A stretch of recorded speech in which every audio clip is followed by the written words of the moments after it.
सोचिए, दुनिया में एक ऐसी जगह जहां जंगल इतना घना है कि सूरज की रोशनी तक हार मान जाती है, जहां हर पत्ता, हर परछाई अपने पीछे एक राज छुपाए बैठी है।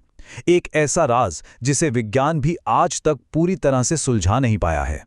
हाँ, वो जगह है अमेज़न।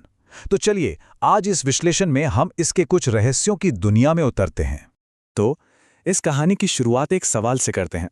बस एक पल के लिए सोचिए कि अगर ये पूरी धरती, हमारा ये पूरा ग्रह एक जीता जागता शरीर होता तो इसके फेफड़े कहाँ होते? वो कौन सी जगह है जो पूरी दुनिया को सांस लेने में मदद करती है? और इसका जवाब है अमेज़न का वर्षा वन। पता है, ये जंगल हर साल दुनिया की करीब-करीब 20% ऑक्सीजन पैदा करता है। मतलब इसे ऐसे समझिए, हम जो हर 5 सांस लेते हैं ना, उसमें से एक सांस सीधे अमेज़न से आती है। और यहीं से हमारा पहला अध्याय शुरू होता है। अमेज़न सिर्फ एक जंगल नहीं है, ये इस पूरे ग्रह के लिए एक बेहद जरूरी अंग है, एक धड़कता हुआ दिल। और बात सिर्फ ऑक्सीजन देने की नहीं है। अमेज़न के ये विशाल पेड़ हर साल लगभग 2.2 अरब टन कार्बन डाइऑक्साइड सोख लेते हैं। मतलब पूरी दुनिया में गाड़ियां और फैक्ट्रियां जो जहर हवा में घोलती है ना, उसका एक बहुत बड़ा हिस्सा ये जंगल चुपचाप साफ कर देता है, बिना किसी शोर के, बिना किसी दिखावे के। इसके साइज का अंदाजा लगाना लगभग नामुमकिन है। ये जंगल इतना बड़ा है कि अगर ये कोई देश होता तो दुनिया का 9वां सबसे बड़ा देश होता। ये 9 अलग अलग देशों में फैला है और सच पूछिए तो ये किसी सरहद को नहीं मानता। इसके अपने नियम हैं, अपनी दुनिया है। तो सवाल ये उठता है कि इतने बड़े जंगल को जिंदा कौन रखता है? इसका जवाब है अमेज़न नदी। अब ये जो आंकड़े हैं ना, ये सच में दिमाग घुमा देने वाले हैं। ये दुनिया की सबसे बड़ी नदी है। हर सेकंड इतना पानी, जी हां, हर सेकंड इतना पानी अटलांटिक महासागर में छोड़ती है कि समुद्र का पानी 160 किलोमीटर दूर तक मीठा हो जाता है।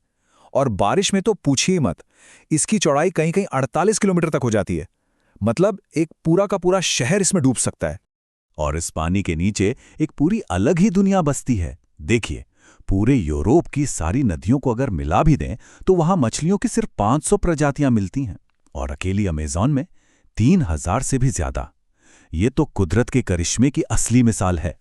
लेकिन इस नदी का सबसे बड़ा राज कोई मछली नहीं, बल्कि वो जीव हैं जो हकीकत और कहानियों के बीच की लकीर को धुंधला कर देते हैं।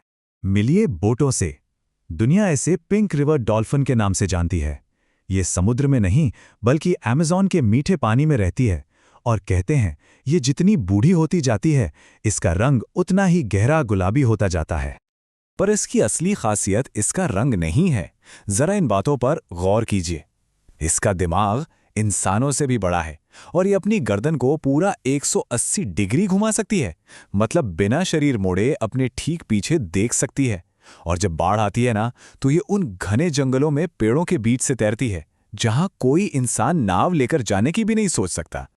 वहां के जो आदिवासी लोग हैं, जो सदियों से वहां रहते हैं, वो एक कहानी सुनाते हैं। वो कहते हैं कि रात को ये डॉल्फिन एक खूबसूरत इंसान का रूप लेकर गांव में आती है, और जो उसे देख लेता है वो फिर कभी वापस नहीं लौटता। यहां विज्ञान और रहस्य की लकीर इतनी पतली है कि पता ही नहीं चलता कि कौन कहां शुरू होता है और कहां खत्म। अच्छा, अब आते हैं उस जीव पर जिसका नाम सुनते ही अमेज़न की हवा तक बदल जाती है, एनाकोंडा। और ये कोई जहरीला शिकारी नहीं है, बल्कि उससे कहीं ज्यादा खतरनाक है। ये दुनिया का सबसे भारी सांप है। पानी में ना, ये एक परछाई की तरह बस इंतजार करता है। ये अपने शिकार को काटता नहीं है, नहीं, ये उसे अपनी ताकत से जकड़ लेता है। और पता है क्या होता है? हर बार जब शिकार सांस बाहर छोड़ता है ना, एनाकोंडा अपनी पकड़ को और कस लेता है, तब तक जब तक सांस लेने की कोई गुंजाइश ही ना बचे।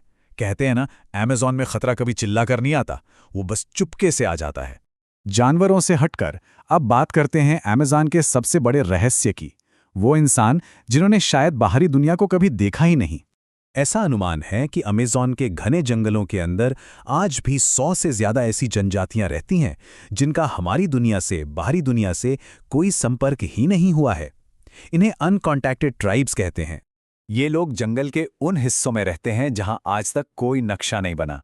ब्राजील का एक सख्त कानून है जो इनसे संपर्क करने पर रोक लगाता है। क्यों? क्योंकि हमारी दुनिया का एक मामूली सा सर्दी जुकाम भी इनके लिए जानलेवा साबित हो सकता है। सोचिए, इनके पास जंगल का वो ज्ञान है जो हजारों सालों से एक पीढ़ी से दूसरी पीढ़ी तक चला रहा है। ऐसा ज्ञान जो शायद बाहरी दुनिया को कभी पता नहीं चलेगा। और अब हमें सफर के आखिरी हिस्से में पहुंच रहे हैं, जो शायद इतिहास के सबसे बड़े सवालों में से एक का जवाब देता है। एक खोए हुए शहर का रहस्य। 1925 में पर्सी फॉसेट नाम का एक ब्रिटिश खोजकर्ता अपने बेटे के साथ अमेज़न में एक पुराने खोए हुए शहर की तलाश में निकला था। उसने उसे नाम दिया था सिटी ऑफ जेड, पर वो और उसका बेटा कभी वापस नहीं आए। उसके बाद जो हुआ वो और भी हैरान करने वाला है।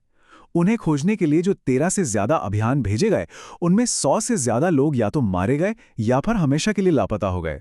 सालों तक दुनिया यही मानती रही कि फॉसेट बस एक सपने के पीछे भाग रहा था। वैज्ञानिकों का कहना था कि अमेज़न की मिट्टी खेती के लिए इतनी खराब है कि वहां कोई बड़ी सभ्यता बस ही नहीं सकती। लेकिन फिर उन्हें मिली टेरा प्रेटा। ये एक तरह की काली उपजाऊ मिट्टी है जो कुदरती नहीं है। इसे हजारों साल पहले इंसानों ने बनाया था। यह इस बात का पहला पक्का सबूत था कि यहाँ के लोग सिर्फ शिकारी नहीं थे, वो इंजीनियर थे। और अब एक मॉडर्न टेक्नोलॉजी लाइडार ने इस पूरे राज से पर्दा उठा दिया है। इसे आप जंगल का एक्सरे समझ सकते हैं। ये घने पेड़ों के आर पार देख सकती है। इस टेक्नोलॉजी ने जंगल की जमीन के नीचे दबे शहरों के निशान, सड़कें और खेतों के सबूत खोज निकाले हैं। अब वैज्ञानिक मानते हैं कि हजारों साल पहले अमेज़न में 1 करोड़ से भी ज्यादा लोग रहते थे। एक पूरी की पूरी सभ्यता जंगल के नीचे दबी हुई थी। तो आखिरी सवाल बस यही रह जाता है कि क्या पर्सी फॉसेट हमेशा से सही थे? क्या उनका वो खोया हुआ सिटी ऑफ जी वाकई में मौजूद था? ये एक ऐसा सवाल है जो आज भी अनसुलझा है और हमें ये सोचने पर मजबूर करता है कि अमेज़न ने अपने हरे पत्तों के नीचे अभी और कितने राज छिपा रखे हैं।